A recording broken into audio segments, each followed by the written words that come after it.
Hello students, welcome back again on my YouTube channel my exam solution. तो आज की इस वीडियो में हम एक नया चैप्टर लेकर आए हैं। आपका जो है इग्नू MPS 02 की बुक का ये यूनिट 34 है, अंतर्राष्ट्रीय संबंधों में न्याय की अवधारणा। इसके बारे में आज हम पढ़ेंगे। अंतर्राष्ट्रीय संबंधों में पूरा चैप्टर में आपका जो भी इम्पोर्टेंट चीज़ें थी और जो भी इम्पोर्टेंट क्वेश्चन हमेशा जिस पे बनते हैं वो सब चीज़ें मैंने यहाँ पे इस लेक्चर वीडियो में ऐड करी है। और अगर आप वीडियो को एंड तक देखेंगे तो यहाँ पे आपको सारे ही जो है आपके चैप्टर में जो भी पॉइंट्स हैं और जो इम्पॉर्टेंट है वो सभी चीज़ें यहाँ पे समझ में आ जाए। तो स्टूडेंट्स, मैं यहाँ पे माय एग्ज़ाम सॉल्यूशन पे आपको जो है MA पॉलिटिकल साइंस के सभी चैप्टर्स इस यहाँ पर अपलोड करती रहूँगी। तो ये अगर आप हमारे चैनल से जुड़े रहते हैं तो यहाँ पे आपको सारे ही जो है चैप्टर्स जो हैं आपके मिलते रहेंगे और आपका पूरा सिलेबस भी कंप्लीट होता जाएगा MPS का। और सारे ही इंपॉर्टेंट क्वेश्चन भी मैं आपको हर चैप्टर के इंपॉर्टेंट क्वेश्चन जो है वीडियो के एंड में बताऊंगी। और आपको इसके अलावा और भी कोई आपका पॉलिटिकल साइंस का टॉपिक होता है तो आप वो उस पर भी जो है वीडियो हमारी लेक्चर वीडियो बनवा सकते हैं। तो आप हमें कमेंट करके बता सकते हैं। और आज की इस वीडियो में पहले हम बात कर लेते हैं अंतर्राष्ट्रीय संबंधों में न्याय की अवधारणा। न्याय के बारे में आज जानेंगे हम पहले। तो न्याय क्या होता है? न्याय की अवधारणा, यहाँ पे हम बात हो रही है न्याय की बात हो रही है, यानी कि इंग्लिश में जिसे कहते हैं जस्टिस। तो जस्टिस क्या होता है? जस्टिस हमारे लिए बहुत ज़रूरी होता है, समाज में बहुत ज़रूरी होता है। अगर न्याय नहीं होगा तो कोई व्यक्ति मतलब जो है अपने हिसाब से सब कुछ चीज़ें करेगा। अगर मतलब कुछ गलत होगा तो भी वो करेगा, उसे बढ़ावा देगा। पर अगर इसमें न्याय स्थापित होगा, यहाँ पे अगर न्याय होगा, सबके साथ एक जैसा व्यवहार होगा, सबके जो है अधिकारों को देखा जाएगा, अगर न्याय स्थापित करके सब चीज़ें की जाएंगी तो समाज में क्या है, एक सुव्यवस्था एक बनी रहेगी, एक अच्छी व्यवस्था बनी रहेगी। और जो है किसी भी तरह का कोई भी अराजकता नहीं फैलेगी। अराजकता यानी कि कोई भी विद्रोह या फिर किसी भी तरह की परेशानी होती है हमारे समाज में या कोई भी नुकसान होता है वो नहीं होएगा। तो समाज में सुव्यवस्था और शांति बनाए रखने के लिए कुछ नियम अवश्य होते हैं। यदि ऐसा ना हो तो समाज में अव्यवस्था फैल जाएगी और अराजकता की स्थिति उत्पन्न हो जाएगी। तो समाज में क्या है, शांति बनाए रखने के लिए कुछ नियम लगाए जाते हैं, कुछ नियम कानून होते हैं जिसको हम फॉलो करते हैं और समाज में ये ज़रूरी है। और अगर इसको हम यूज़ नहीं करेंगे तो इससे क्या होगा, समाज में अव्यवस्था फैल जाएगी और अराजकता की स्थिति उत्पन्न हो जाएगी। तो यहाँ पे न्याय क्या है आपको समझ में आ गया। अब अंतर्राष्ट्रीय संबंधों में न्याय का यहाँ पे बात हो रही है। अंतर्राष्ट्रीय संबंधों में तो न्याय को है हमें जो है सभी राज्यों के बीच, सभी अंतर्राष्ट्रीय स्तर पर यहाँ पे हमें कायम रखना है न्याय को, उसकी बात यहाँ पे हो रही है। तो इसमें पार राष्ट्रीय की बहुत बड़ी भूमिका है। पार राष्ट्रीय होता है यानी कि राष्ट्र की सीमाओं के आर पार। इसके ऊपर मैंने लास्ट वीडियो भी बनाया है पार राष्ट्रीय पे। तो न्याय जो होता है पार राष्ट्रीय से एक भूमिका देता है। हर कोई मतलब देश जो है राष्ट्रीय की सीमाओं में जो है न्याय स्थापित करने के लिए कार्य करते हैं और जो है पार राष्ट्रीय से ही ये संभव हो पाता है। इसमें आपका जो इसमें इम्पॉर्टेंट है सबसे, अन्याय के रूप में कूटनीति, यानी कि न्याय को हम कैसे स्थापित रखेंगे। अगर अन्याय के रूप में कूटनीति यानी कि अगर हमें न्याय स्थापित करना है वहाँ पे तो हमें क्या है, कुछ कूटनीति अपनानी होगी, तभी जो है हम अन्याय के प्रति उसे न्याय को वहाँ पे रख पाएंगे। तो कानून एक दमनकारी व्यवस्था पर निर्भर करती है जिसका उद्देश्य एक सामाजिक आचरण प्रस्तुत करना। कानून क्या होता है, एक दमनकारी व्यवस्था पर निर्भर करता है, यानी कि जो कानून है अगर उस पर कोई दमनकारी व्यवस्था नहीं होगी या फिर मतलब कोई जोर नहीं होगा किसी शक्ति का तो कोई उसको कैसे फॉलो करेगा। यानी कि हम कानून नियम अपने क्यों मानते हैं, क्योंकि जो है उस पर एक अगर हम उसका यूज़ नहीं करेंगे, कानूनों को नहीं मानेंगे, उसमें क्या है हमें दंड दिया जा सकता है सरकार द्वारा, हमें जेल की हो सकती है। तो जो है एक दमनकारी व्यवस्था जो है कानून के ऊपर बनी हुई है, ये निर्भर है। और अगर हम इसको फॉलो नहीं करेंगे तो क्या है, हमारे देश में जो है समाज में जो है कानून, सामाजिक आचरण या फिर जो है एक सुव्यवस्था नहीं आ पाएगी। तो कानून के लिए ज़रूरी है कि उसके ऊपर एक दमनकारी व्यवस्था स्थापित हो।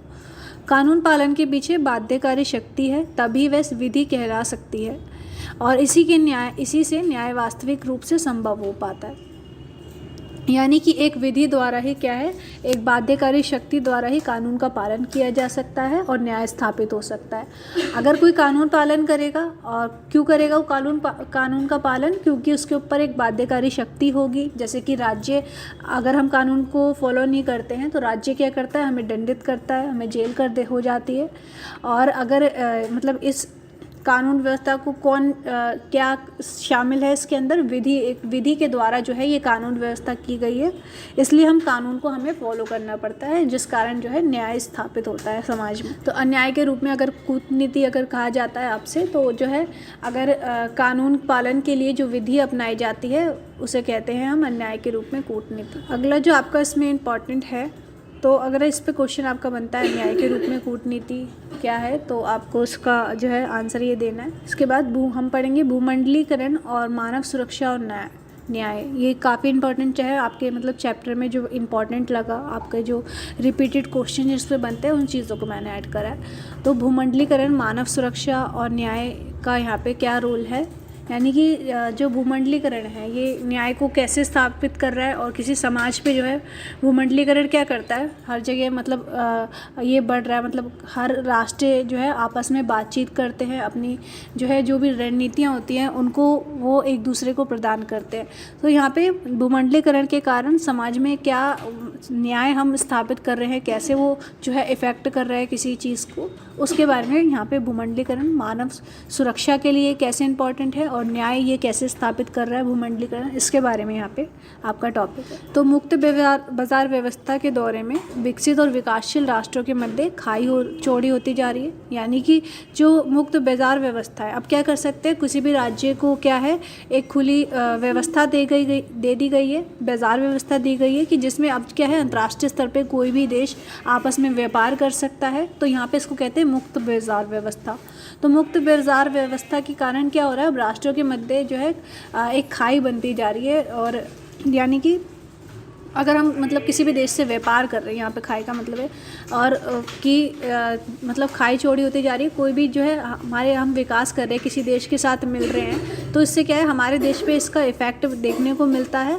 और कई जो नेगेटिव इफ़ेक्ट होते हैं इन सब चीज़ों के, उससे जो है किसी देश के बीच क्या है खाई बन जाती है, मतलब कि उस देश में असंतोष आ जाता है। अगर कुछ भी विकास में जो है हमारी गति धीमी होती है, या फिर किसी और देश हमसे आगे जा रहा है, तो उसमें क्या है एक खाई यहाँ पे चौड़ी होती जा रही है भूमंडलीकरण के कारण।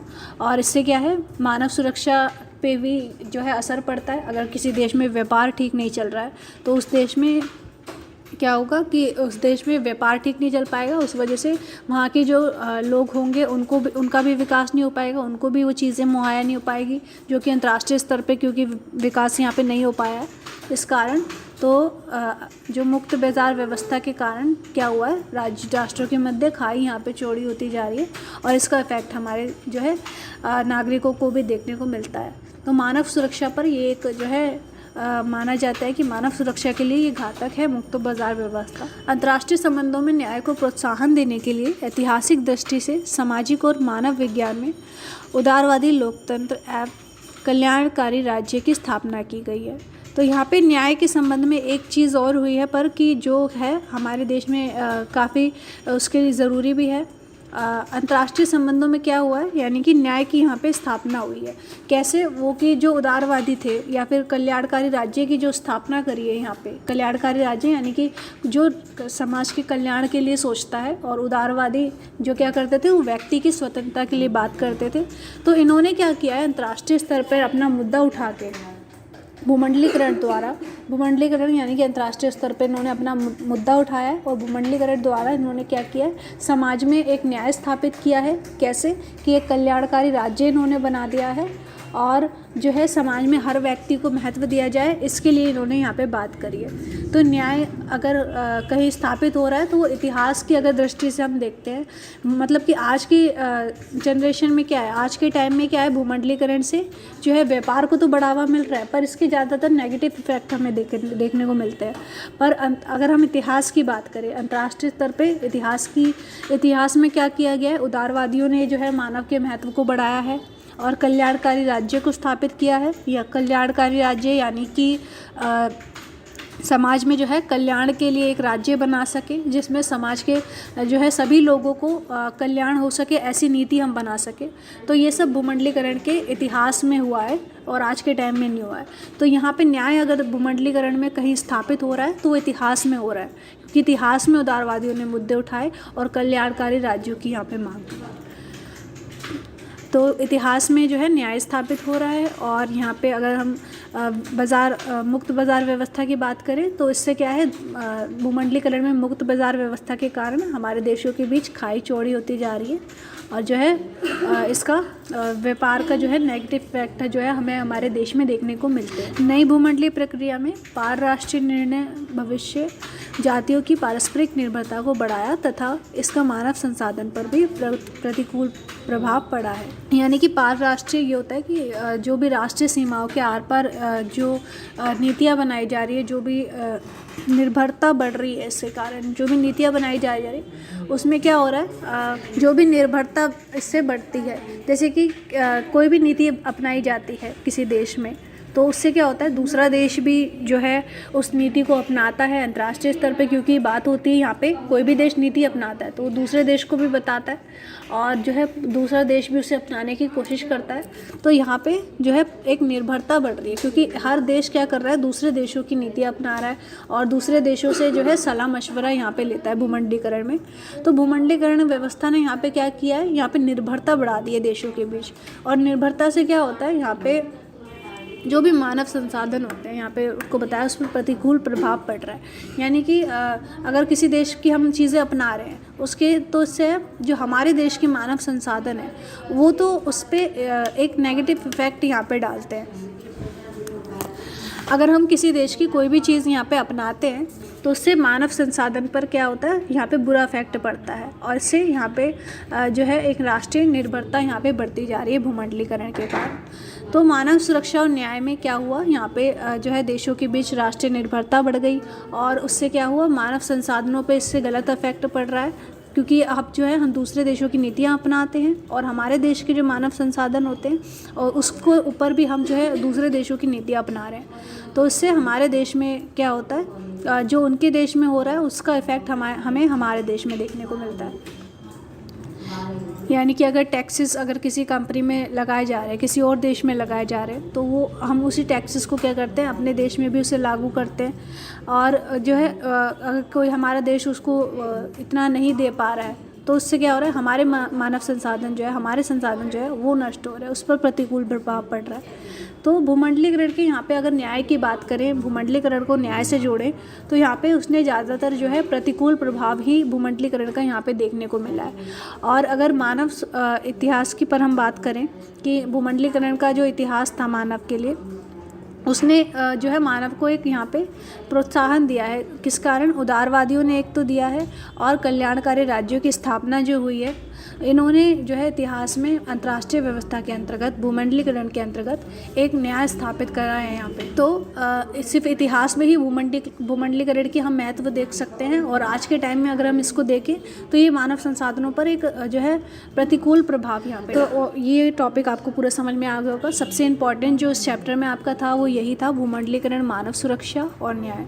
तो अगर मतलब इसको आपको भूमंडलीकरण को मानव सुरक्षा और न्याय से जोड़कर यहाँ पे बताना है। न्याय का जो है क्या इफ़ेक्ट डाल रहा है भूमंडलीकरण और मानव सुरक्षा पर क्या इफ़ेक्ट डाल रहा है, इसके बारे में आपको बताना है। तो न्याय यहाँ पे सिर्फ इतिहास में ही स्थापित हुआ है। इतिहास में जो आवाज़ें उठाई गई उदारवादियों को लेकर, उदारवादियों ने, और राज्य कल्याणकारी राज्य की जो स्थापना हुई है उसी के कारण जो है यहाँ पे इतिहास में जो है भूमंडलीकरण के कारण जो है यहाँ पे एक न्याय स्थापित हो चुका है। पर अगर हम मुक्त बाज़ार व्यवस्था की बात करें और नई भूमंडलीय प्रक्रिया जो है, पार राष्ट्रीय का जो नियम है, उससे क्या हो रहा है, एक नेगेटिव इफ़ेक्ट या फिर एक प्रतिकूल प्रभाव जो है हमें देखने को मिल रहा है। क्योंकि यहाँ पे दूसरे देशों की हम जो है नीतियाँ अपनाते हैं और उसके जो है इफ़ेक्ट हमारे देश में भी हमें देखने को मिलते हैं। तो अगर ये आपसे इसका क्वेश्चन बनता है इस टॉपिक का, तो आप काफ़ी अच्छे से मतलब इसका आंसर यहाँ पे दे सकते हैं। मैंने आपको फुल एक्सप्लेन कर दिया है और यहाँ पे काफ़ी शॉर्ट में मतलब मैंने 3 पॉइंट्स में आपको सारे आंसर दिए हैं। और अगर आपको उसका फुल आंसर्स अगर चाहिए आपको, जो आपका अगर 20 मार्क्स का बनता है तो आप किस तरह से आंसर दे सकते हैं, तो उसके लिए आप हमसे हमारे नोट्स ले सकते हैं। उसमें जो है आपके सभी टॉपिक्स के जो मैंने यहाँ पे ऐड नहीं करे हैं उसको भी पूरा एक्सप्लेनेशन होगी। हर एक क्वेश्चन को आप किस नंबर से अगर है वो कितने नंबर का, तो उस हिसाब से आप कितना आंसर उसमें लिख सकते हैं, ये नोट्स में आपके होगा। तो ये जो है स्टूडेंट्स की डिमांड पे ही हम प्रोवाइड करवाएंगे। अगर आपका नोट्स का आपको रिक्वायरमेंट होती है तो आप हमें कमेंट करके बता सकते हैं। और अगर आपको कोई और टॉपिक चाहिए इसका, पॉलिटिकल साइंस का ही या फिर आपके किसी और चैप्टर पे एमपीएस का या फिर बीए पॉलिटिकल साइंस का, तो आप वो भी हमें बता सकते हैं। तो आज की इस वीडियो में स्टूडेंट्स इतना ही। अगर आपको हमारी वीडियो पसंद आई हो तो आप लाइक करें और कमेंट में हमें ज़रूर बता दें कि आपको अगर चैप्टर से कुछ भी डाउट्स है या कुछ भी चीज़ें ऐसी जो आपको ऐड करवाना चाहते हैं आप। Thank you so much students, video को एंड तक देखने के लिए।